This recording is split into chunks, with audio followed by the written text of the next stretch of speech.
छात्रों को उनकी ताकत पहचानने, संभावित करियर विकल्पों की खोज करने और सही करियर पथ चुनने के लिए सूचित निर्णय लेने, अर्थात छात्रों को उनके जुनून और कौशल के अनुरूप करियर पथ खोजने में आसानी हो सके, इस नेक उद्देश्य के साथ सीवुड्स में शिव सह्याद्री ऐक्यवर्धक सामाजिक सेवा संस्था द्वारा पहली बार करियर मार्गदर्शन से जुड़े विशेष परिसंवाद का आयोजन किया गया, जहां छात्रों को मार्गदर्शन करने हेतु वीआईटी पुणे के principal doctor Arun Patil, VIT Pune की डीन प्रशासन doctor Vaishali Patil, professor Varsha Bhosale, HK Kadam उपस्थित थे।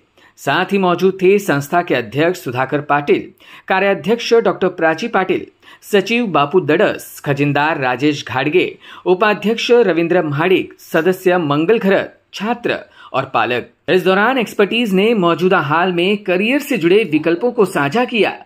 वहीं अभिभावकों को अपने बच्चों पर करियर क्षेत्र चुनने के लिए दबाव न डालने के बजाय उनकी दिलचस्पी पर जोर देने की सलाह दी।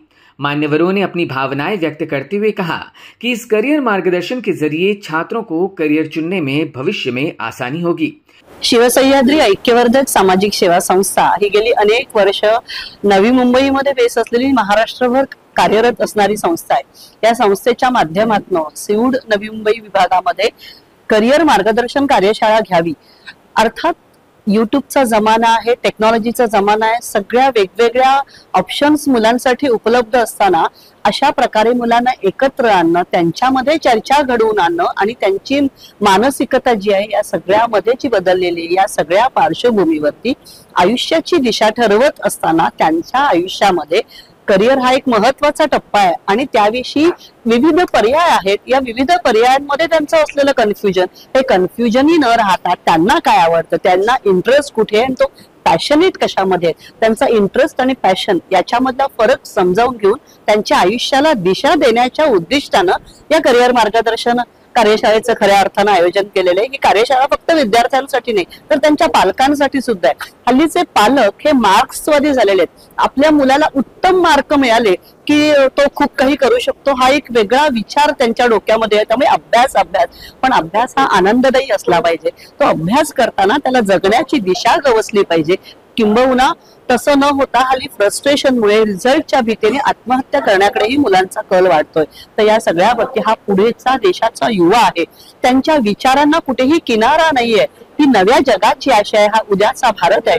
तर त्यांच्या विचारांना नवी दिशा देणं, त्यांचा विचारांचा किनारा अधिक समृद्ध करणं आणि त्यांना या नव्या जगाकडे पाहत असताना, आधुनिकतेकडे पाहत असताना एक उत्तम माणूस म्हणून सुद्धा घडवणं, त्याच्यासाठीची दिशा देणं हा आजच्या या कार्यशाळेचा हेतू। वहीं शिव सह्याद्री ऐक्यवर्धक सामाजिक सेवा संस्था के अध्यक्ष सुधाकर पाटिल ने परिसंवाद के आयोजन की अधिक जानकारी दी। शिव सह्याद्री ऐक्यवर्धक सामाजिक सेवा संस्थेतर्फे प्रत्येक भारतीय नागरिकाचा आर्थिक, बौद्धिक, शैक्षणिक विकास घडवून एक नवीन असा आदर्श भारत घडवायचा असा आमच्या मनामध्ये विचार आहे आणि त्यानुसार तरुणांच्या मनामध्ये क्रांती करून, तरुणांचा स्वाभिमान जागृत करून की मी स्वतंत्र भारताचा एक आर्टिस्ट होईन, सायंटिस्ट होईन, PSI होईन, कलेक्टर होईन, असा एक आदर्श घटक तयार होईल, हा स्वाभिमान आम्हाला तरुणांमध्ये दाखवायचा आणि तो स्वाभिमान जागा झाल्यामुळं त्यांचे पाल्य आणि साहजिकच आपला सर्वांना भारतीयांना त्यांचा अभिमान वाटेल असे हे स्वाभिमानाने अभिमान दाखवण्याचं हे स्टेज आम्ही शिवसह्याद्री ऐक्यवर्धक सामाजिक सेवा संस्थेने उभं केलेलं आहे। त्यापैकी अभिनव भारत घडवण्यापैकी युवकांचं मार्गदर्शन हा पहिला प्रोग्राम आहे। यापुढे सुद्धा आम्ही महिला सबलीकरण, सक्षमीकरण म्हणत नाहीये, महिला खांद्याला खांदा देऊन लढवण्यासाठी जे काही प्रयत्न करता येतील, समान हक्क देता येतील, त्यासाठी आम्ही संस्था आमची असंच कायम घडवत राहणार आहे। त्याचप्रमाणे 14.5% वृद्ध ज्येष्ठ नागरिक भारतामध्ये अशी ती एक एनर्जी पडून आहे, ती एनर्जी सुद्धा कुठेतरी उपयोगात आणायची, त्यांच्याही आयुष्यामध्ये सुख समाधान द्यायचंय।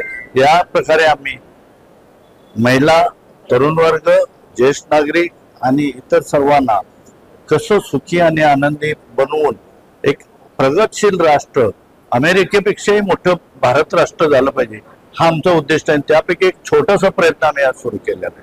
व्यक्ती नाही, माझं कार्य काहीतरी पाहिलं असेल म्हणून मला त्यांनी एक नौकेचा कॅप्टन बनवलेला आहे आणि मी सर्वांना सोबत घेऊन थोड्यापूर्वी ज्याप्रमाणे बोललो तसं बाल वर्ग, तरुण वर्ग, सिनियर आणि मोस्ट सिनियर सिटीजन या सर्वांना प्रगतील राष्ट्राचे ब्युरो इनपुट EW नेटवर्क.